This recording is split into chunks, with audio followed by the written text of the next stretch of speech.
Kiera's body folded behind the dumpster like discarded trash. She was hiding again. Footsteps echoed closer. She knew exactly who they belonged to. The debt collectors had found her, and this time they weren't leaving without something. She held her breath, pressing herself smaller, and that's when she heard it. "Why are you hiding like me when I play hide and seek?" The voice was small, curious, entirely unexpected. Kiera's eyes snapped open to find a 6-year-old boy crouched beside her, his Korean features delicate. He tilted his head like a puppy trying to understand a new trick, and for a moment Kiera forgot about the men hunting her. But what she didn't know was that this child's father was the boy who had made her high school years a living hell. Welcome to the channel, lovelies. Please like and subscribe. And her defensive walls slamming into place.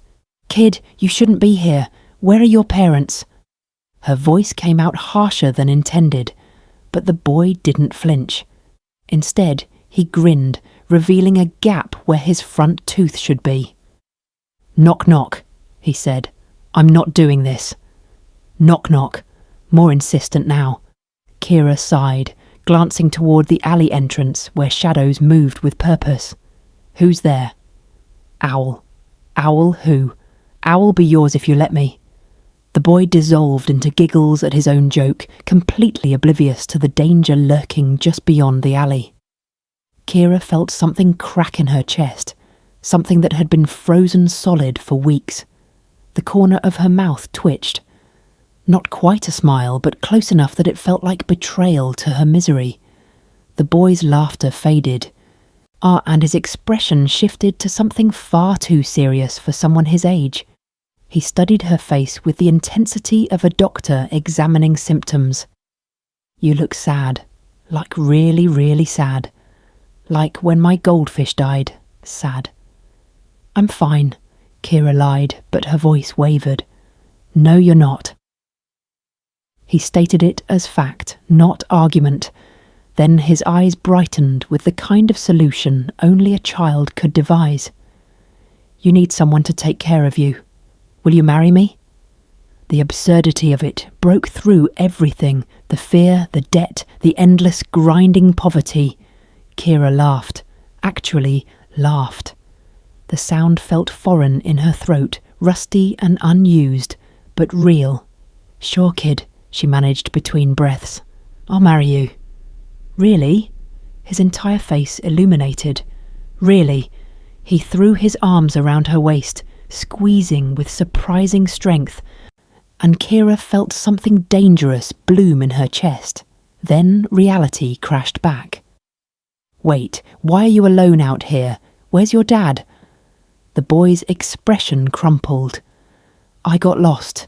We were walking and I saw a cat and I followed it, and now I don't know where Daddy is." His bottom lip trembled, and Kiera made a decision that would alter the trajectory of her entire life. She could leave him. The debt collectors were probably circling the block, and every second she stayed in one place increased her chances of being caught. She could walk away, disappear into the city, let someone else deal with lost children.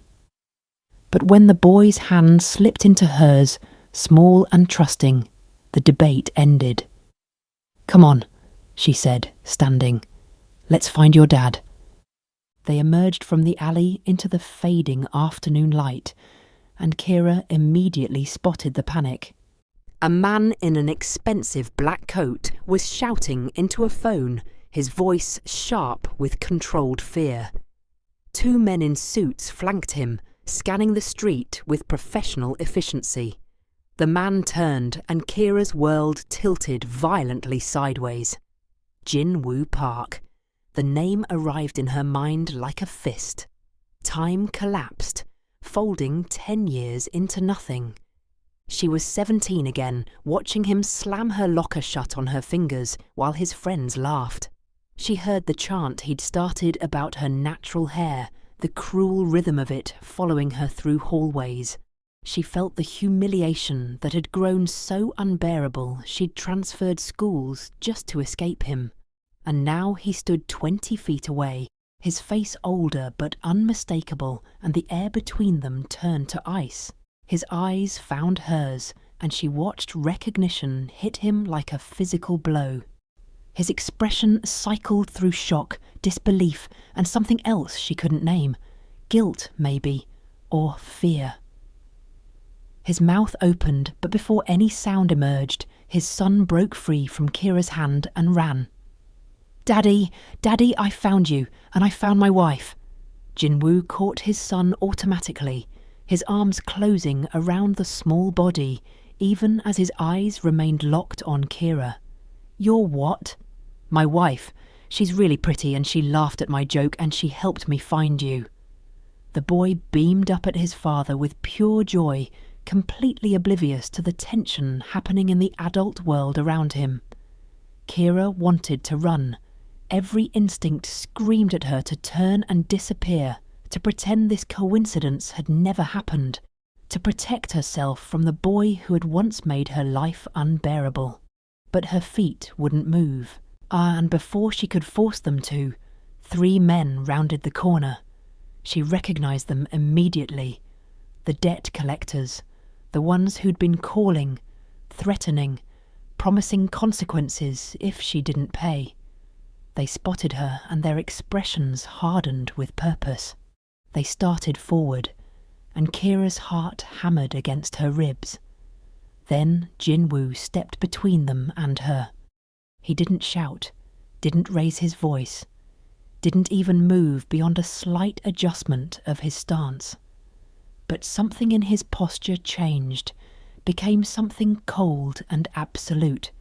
His guards moved forward in perfect synchronization, their hands disappearing inside their jackets in a gesture that needed no translation. The debt collectors stopped. One of them squinted at Jinwoo, and Kiera watched recognition and fear wash over his features. They retreated. Actually backed away, then turned and fled. The silence that followed felt heavy enough to crush bones. Jinwoo turned back to her, and for a moment neither of them spoke. 10 years of history pressed between them like broken glass, sharp and impossible to navigate safely. His son squirmed in his arms, reaching back toward Kiera. "We have to take her with us," Asher insisted. "The bad guys might come back." "We're leaving," Jinwoo said, his voice carefully neutral. "No." The boy's face crumpled. "You can't leave her for the bad guys. She's my wife. We have to protect her." "Asher, please, Daddy, please." Tears welled in the child's eyes, and Kiera watched something in Jinwoo's expression crack.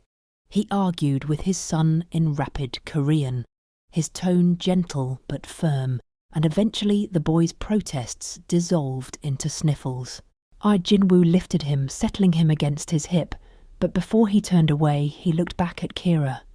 The look lasted 3 seconds, maybe 4, but in it, Kiera saw everything he didn't say: apology, confusion, calculation, and something else she couldn't decipher. Then he was gone, his guards falling into formation around him, and Kiera stood alone in the alley with her heart pounding and her mind reeling. Had that actually happened? Had she really just encountered Jinwoo Park, her high school nightmare, who was apparently now the kind of man who could make debt collectors flee with a glance? She touched her face, half expecting to wake up on the floor of her apartment, the whole encounter nothing but a stress-induced hallucination. But her skin felt real, and the silence around her felt too heavy to be a dream. She walked home in a daze, her thoughts spinning without traction. But when 3 days passed with no calls from debt collectors, she knew something had fundamentally changed. Kiera checked her bank account for the 16th time that morning, convinced the numbers would correct themselves, but they remained stubbornly impossible. Rent paid in full. She logged into her credit card portal with shaking hands. 0 balance. The eviction notice that had been taped to her door for 2 weeks had vanished. She'd thought maybe the landlord had finally processed her partial payment, but this was different. This was total erasure. Someone had made her debts disappear.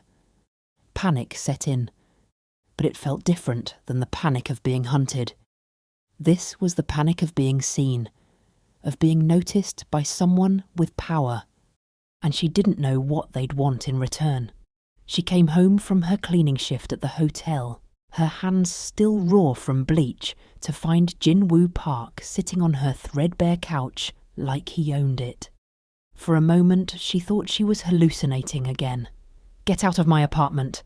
Her voice exploded from her chest, all the rage of 3 days of confused fear finding a target.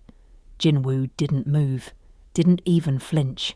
He sat with one ankle crossed over his knee, his expensive suit an obscene contrast to her second-hand furniture. "I paid your debts," he said, his tone infuriatingly calm. "You owe me." "I didn't ask you to." Kiera's hands balled into fists. Years of scrubbing floors and swallowing pride had forged her into someone who didn't back down anymore, who'd learned that the only way to survive was to refuse to be small. "You think money fixes what you did to me in high school? You think I forgot? You made my life hell, Jin-woo. You made me transfer schools. You made me hate myself." She watched him flinch. It was barely visible, just a fractional tightening around his eyes, but she caught it, and satisfaction bloomed hot in her chest. "Work for me," he said, and his voice remained steady even as his jaw clenched. "As a cleaner in my home. Consider it. Repayment." "I'd rather scrub toilets in hell." The words came out magnificent in their fury, and Kiera felt powerful in a way she hadn't since high school, when his cruelty had diminished her daily. She was done being diminished. They argued in circles. He offered money, security, better working conditions. She threw every high school memory at him like weapons: the locker incident, the hair comments, and the day his friends tripped her in the cafeteria while he laughed. Every word sat between them, cutting both ways. His composure never fully cracked, but she saw the damage accumulating behind his eyes. Good. She wanted him to hurt like she'd hurt. "Just leave," she finally said, exhausted.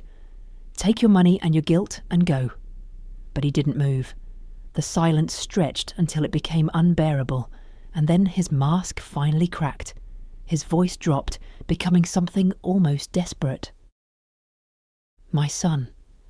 He hasn't spoken this much in months, not since his mother." He stopped, his throat working. "He asks about you constantly, every day, multiple times a day. He wants to know when his wife is coming to visit. He's lighter when he talks about you." Kiera saw it then, genuine exhaustion carved into his features, and the kind of exhaustion that came from watching your child suffer and being powerless to stop it. His eyes, which had been cold with authority moments before, now looked hollow. "Just come work for me," he continued. "For Asher, not for me. He needs—" Jin-woo's voice fractured. "He needs something I can't give him." Against every instinct, against every memory screaming at her to refuse, Kiera felt her resolve waver. She thought of the boy's gap-toothed smile, his terrible knock-knock joke, the way he'd declared her his wife with such absolute certainty. "For the kid," she heard herself say, "and to pay back every cent you spent. Then I'm gone." Jin-woo's relief was visible, but Kiera refused to let it soften her anger. The estate was obscene. Guards stood at intervals, their faces blank, and their eyes tracking her movements with professional assessment. The whole place felt cold, sterile, like a museum rather than a home. Nothing suggested that a child lived here, until Asher saw her. "My wife is here!" His shriek of joy echoed off the marble, and then he was running, his small body colliding with her legs. He grabbed her hand and started dragging her down a hallway, chattering without pause. "I have to show you my playroom and my books and my stuffed animals, and Daddy got me new crayons because I told him you might want to colour with me." Kiera let herself be pulled along, unable to stop the smile that crept onto her face. Jinwoo appeared in a doorway, his expression unreadable, and laid out the rules with cold precision. "Stay out of my office. Don't ask questions about my business. Don't discuss the past. And most importantly, don't get attached to my son." "Attached?" Kiera fired back, her earlier compliance evaporating. "To what? Your money? Your sad, empty house? Don't worry. I remember exactly who you are, Jinwoo Park. You don't have to warn me off. I'm not here for you." Something flickered across his face, but he turned away before she could identify it. But Asher made not getting attached impossible. He followed her everywhere, narrating her cleaning process with scientific interest. "Why do you fold the towels that way? Can I help? I'm very good at helping." He mostly made messes, but his enthusiasm was infectious. He told her about his mother, who had gone to be a star in the sky so she could watch over me, with the matter-of-fact sadness of a child who'd been taught to accept the unacceptable. Kiera started noticing things she didn't want to notice. Jinwoo worked brutal hours, his office light visible until well past midnight. He received phone calls that made his jaw clench and his voice drop to dangerous levels. The elaborate meals his chef prepared sat untouched on the dining room table. And he watched his son, always from doorways, always from a distance, as if proximity might shatter something fragile. He was trapped too, Kiera realised, just in a bigger, more expensive cage. One evening, Asher fell asleep against her while she folded laundry, his small body warm and trusting. Kiera was considering carrying him to bed when she felt eyes on her. Jinwoo stood in the doorway, his expression raw in a way she'd never seen. Vulnerable. "He doesn't do that with anyone else," he said quietly, and his voice carried something that sounded like grief. Then he walked away, and Kiera was left holding a sleeping child, wondering what exactly she'd agreed to. Weeks passed, and against her will, a routine formed.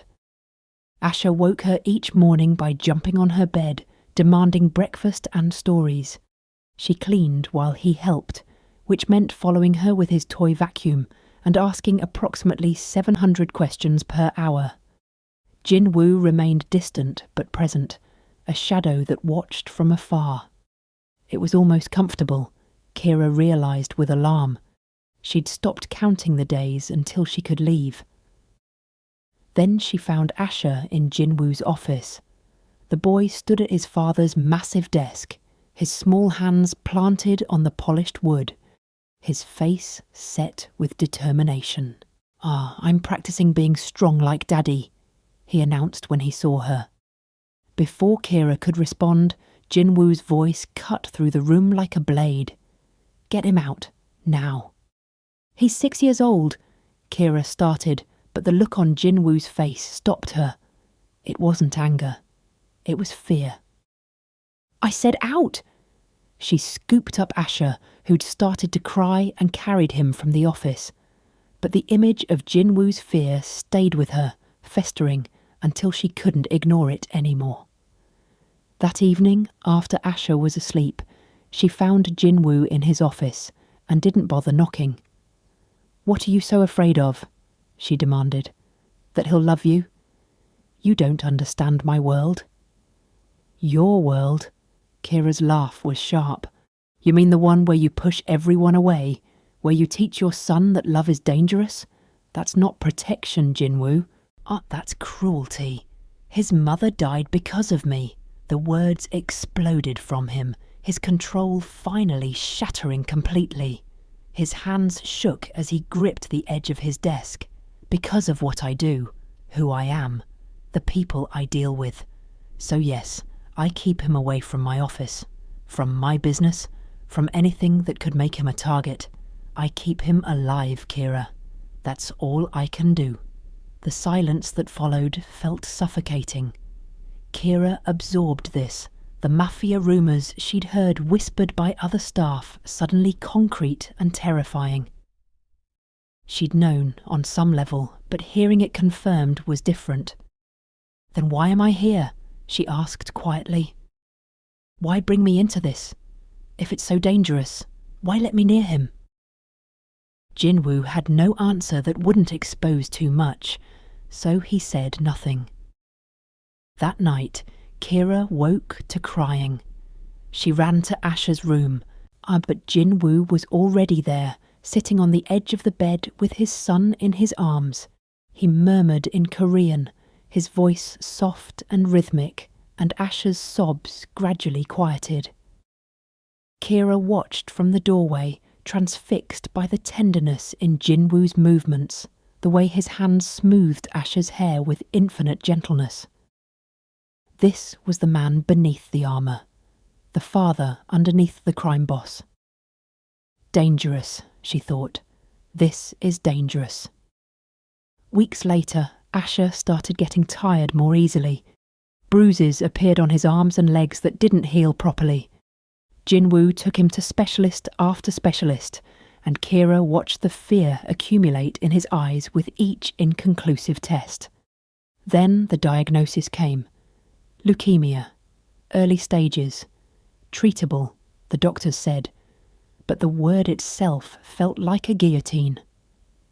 Kiera found Jinwoo in his office at 3 a.m, papers scattered across his desk, his hands shaking so badly he couldn't hold his pen. For once, when she entered, he didn't order her away. I can't lose him too, he whispered, and his voice broke on the last word. Kiera sat in the chair across from him. She didn't offer platitudes or false comfort. She just stayed, her presence the only thing she had to give. And somehow it was enough. Treatment started immediately. Asher needed stability, the doctors emphasised. Joy, normalcy, things to look forward to. Hope. He needs you, Jinwoo admitted one evening, the words clearly costing him. Not just as a cleaner. He needs this. Whatever you've given him. Whatever makes him smile. What am I then? Kiera challenged, because she needed to hear him say it. I don't know. His honesty startled her. But stay, please. She agreed, but not for him. Never for him. She told herself this even as it became less true with each passing day. Jinwoo suggested the pretense carefully, his voice clinical. We should play along with his marriage fantasy. Sit together at meals. Read bedtime stories together. Make him believe in something stable while his body fights this disease. The doctors said positive mental state could impact treatment outcomes. I'm not playing house with you, Kiera said immediately. For Asher, Jinwoo insisted. It's what he needs to stay positive during treatment. The logic was sound, and Kiera hated that it was sound. She agreed reluctantly, telling herself it was strategic, clinical, temporary. Just pretend until Asher was healthy again. I just act like a family for a sick child who needed hope. But pretending became harder to distinguish from reality. They sat together at dinner, Jinwoo's hand occasionally brushing hers as he passed dishes. They read bedtime stories together, their voices alternating chapters, while Asher's eyes grew heavy. They attended medical appointments as a unit, presenting a united front against the disease trying to steal their boy. Then came the day of Asher's first major procedure. He was terrified, crying despite their attempts to comfort him. Kiera held one of his small hands while nurses prepared the IV. Jinwoo stood close to her, his face carved from stone, but when the needle went in and Asher screamed, his hand found Kiera's. He didn't let go. His grip was tight enough to hurt, his palm sweaty against hers. And Kiera realised he was just as terrified as his son. They stood like that while the procedure was explained, while Asher was sedated, while he was wheeled away. Jinwoo's hand remained locked with hers in the empty hallway, and when Kiera looked up at him, she saw tears on his face that he wasn't bothering to hide. "If something happens to him," he started. "Nothing's going to happen to him," Kiera interrupted, squeezing his hand harder. "He's strong. He's your son. He's going to be fine." Jinwoo looked at her then, really looked at her, and what she saw in his eyes made her breath catch. But neither of them was brave enough to name it yet. One night, while Kiera was reading Asher a story about dragons while Jinwoo watched, he looked up at him with those too serious eyes. "Daddy, did you know my wife before?" Kiera froze mid-sentence. Jinwoo, who'd been standing in the doorway, went completely still. His carefully blank expression wavered for just a second. "We went to the same school," he said carefully. "Were you friends?" The question hung in the air like a grenade. Kiera couldn't look at Jinwoo, and apparently he couldn't look at her either. "Something like that," he said finally, which was maybe the biggest lie he'd ever told. After Asher finally fell asleep, Kiera tried to slip past Jinwoo and disappear to her room. She wasn't ready for this conversation, might never be ready for it, but he followed her, catching up in the kitchen where she'd started washing dishes that were already clean. "We need to talk about high school," he said behind her. "No, we don't." She kept scrubbing the same plate, her back to him, her shoulders tense. "Kiera, please, I need to—" "You need to?" She whirled around, dish still in hand. "What about what I needed? When you made every single day hell. When you made me hate myself. When I had to look in the mirror and see all the things you mocked me for." Jinwoo took it, every word, didn't defend himself, didn't make excuses. His voice was quiet when he finally spoke. "You were everything I wasn't allowed to be. Free, yourself, unapologetic. My father was... He was training me to take over the family business. Every emotion was weakness. Every connection was leveraged. Every moment of softness was something that could be used against me. And there you were, so alive, so unafraid to just be yourself. I hated you for it because I envied you." He stepped closer. Kiera's grip tightened on the plate. "I'm not asking for forgiveness. I don't deserve it. I know that. But I am sorry. Deeply, pathetically sorry. And if you'll let me, I want to spend however long it takes proving I'm not that coward anymore." It wasn't enough. Years of pain couldn't be erased with one apology, but it was real. She could hear that much in his voice. Genuine regret, actual shame. Kiera didn't forgive him, but she filed this moment away somewhere in her chest, a small crack in the armour she'd built against him. Jinwoo's enemies discovered Asher had grown attached to Kiera about a week later. Photos surfaced, her entering the estate, playing with the boy in the garden, holding his hand at a doctor's appointment. Someone had been watching, documenting, waiting. The threat arrived in an envelope delivered to Jinwoo's office. The cleaner. We can reach her. Easy loose end. Jinwoo assigned guards to Kiera immediately. She refused just as immediately. They argued in his office, their voices rising to levels that probably scared the staff. I'm not your property. You're in danger because of me. He was losing control, his voice actually rising. Let me protect you. I've protected myself my whole life. I don't need you. Kiera. No. She slammed her hand on his desk. You don't get to control me just because you're scared. I'm not one of your employees. I'm not one of your assets. I'm a person who's been taking care of herself long before you paid off some debts. She stormed out, and Jinwoo let her go, because what else could he do? She was proven wrong 2 days later. Kiera had gone back to her old apartment. She still paid rent there, refusing to admit even to herself that she basically lived at Jinwoo's now. She was grabbing some clothes when men cornered her in the stairwell. 3 of them, blocking her path. They didn't touch her, didn't threaten violence. Just stood there and delivered their message with cold efficiency. Leave the Park family, or we'll make you. Then they left, and Kiera stood there shaking. Not with fear, with rage. Pure, white-hot rage that anyone thought they could intimidate her. That her life had become collateral damage in someone else's war. Jinwoo found her an hour later, still in that stairwell, still furious. He must have had people watching her apartment, must have known the second something went wrong. Before she could protest, before she could throw her independence in his face again, he pulled her into his arms.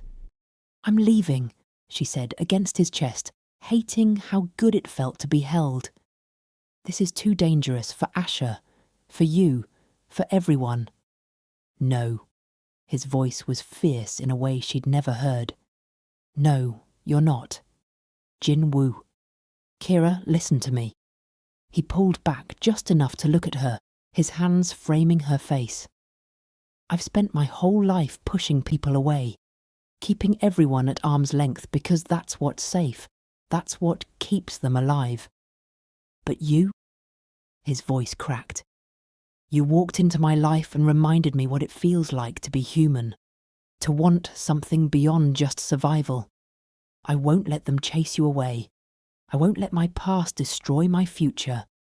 Your future? The words came out barely above a whisper.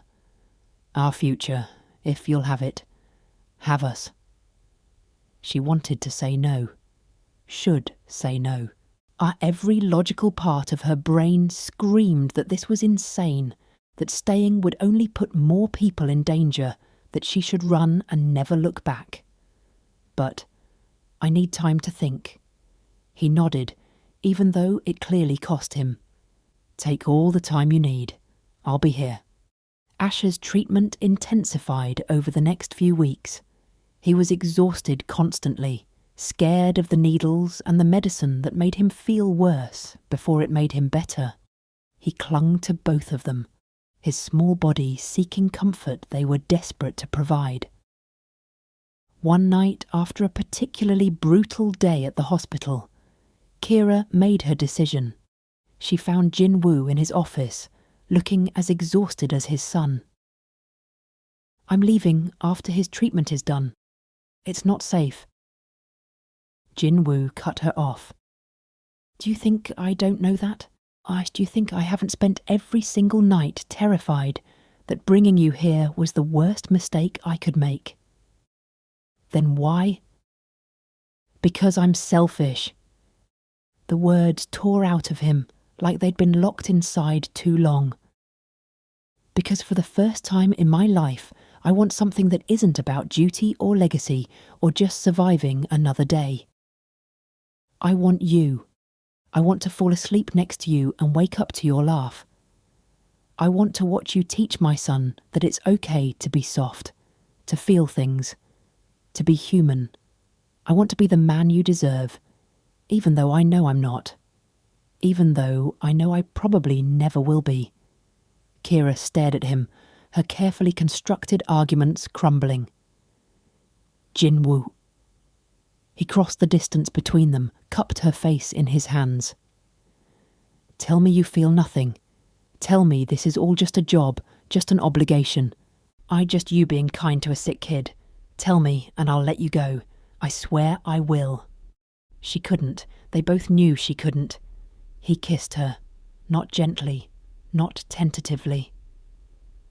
A collision of desperation and need, and something neither of them had been brave enough to name until this moment.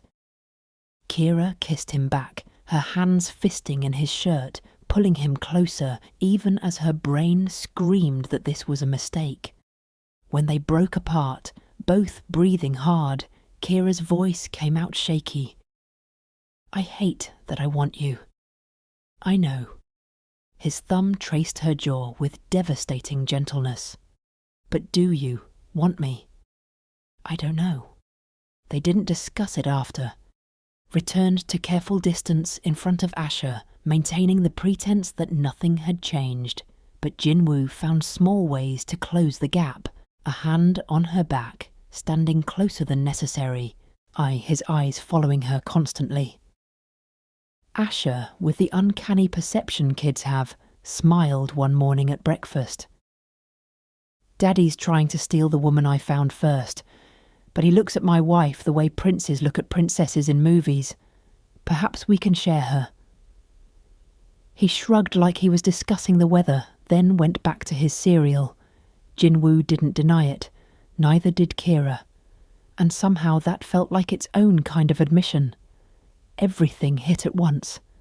Asher's health suddenly deteriorated. His counts dropped dangerously low, and doctors rushed him to the hospital for emergency treatment. Jinwoo's phone rang non-stop. His enemies had chosen this exact moment to make their move, attacking his operations, attempting to seize territory while he was distracted. And somehow, some media outlets got photos. Mafia boss's mystery woman plastered across tabloids, Kiera's face everywhere. Jinwoo stood in the hospital room, torn visibly between his son's bedside and handling the threat that could destroy everything he'd built. Go, Kiera told him, holding Asher's small hand while he slept, pale and fragile against white sheets. Handle it. We'll be here when you get back. Kiera, go be terrifying, then come home to us. The word home broke something in his expression. He crossed to her, kissed her forehead with a gentleness that didn't match the violence he was about to commit. I love you. I should have said it before. I should have said it 1,000 times. I love you. Kiera opened her mouth, but nothing came out. The words were right there, sitting on her tongue, but fear held them back. Jinwoo saw it. I saw her hesitation, and something died in his eyes. He turned and walked out without another word, and Kiera was left holding that silence between them like a stone. In the hospital room, holding Asher's small hand while machines beeped and nurses came and went. Kiera had way too much time to think.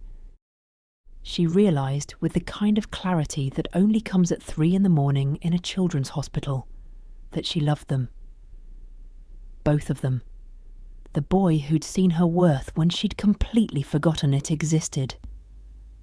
The man who'd fought his own nature, his own past, to become someone worthy of love.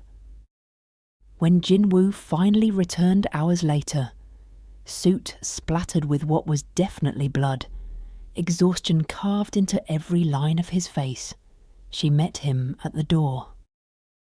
I love you too, she said before he could speak. I'm furious about it. But I do. He pulled her into his arms so hard it almost hurt, and neither of them said anything else. They didn't need to. Asher's treatment succeeded, slowly, painfully, but he recovered. Colour returned to his cheeks. Energy came back to his small body. The fear that had lived in Jinwoo's eyes for months finally started to fade. Jinwoo's enemies were dealt with, at a cost. Alliances were broken. Trust was shattered. He emerged more powerful than before, his position more secure, but the victory felt hollow. He was lonelier at the top, except he wasn't alone. Jin-woo found Kiera packing her things in her room at the estate one afternoon. Actual packing. Suitcases open, clothes folded, systematic and deliberate. His heart stopped. "What are you doing?" His voice came out carefully neutral, but his hands shook. I'm moving into the guest house," she said, without looking up. "I can't be the cleaner anymore, and I can't just be whatever this is. I need proper boundaries. A real contract as Asher's nanny. Proper salary. Something official." His face fell. "Of course, I'll have my lawyer draw up. And therapy. For all of us. Non-negotiable." "Therapy?" "You need to work through your guilt about high school, about your wife, about everything you've done and everything you think you can't forgive yourself for. And I need to process this." She gestured between them. "Whatever we're doing. Because I refuse to be with someone who hates himself. You need to believe you deserve this. Deserve us. Be with." His voice cracked with hope. She finally turned to face him fully. "Your son asked me to marry him. Eventually. Maybe I'll accept. But you have to earn it. Do the work. Become the man who deserves that little boy's love. And mine."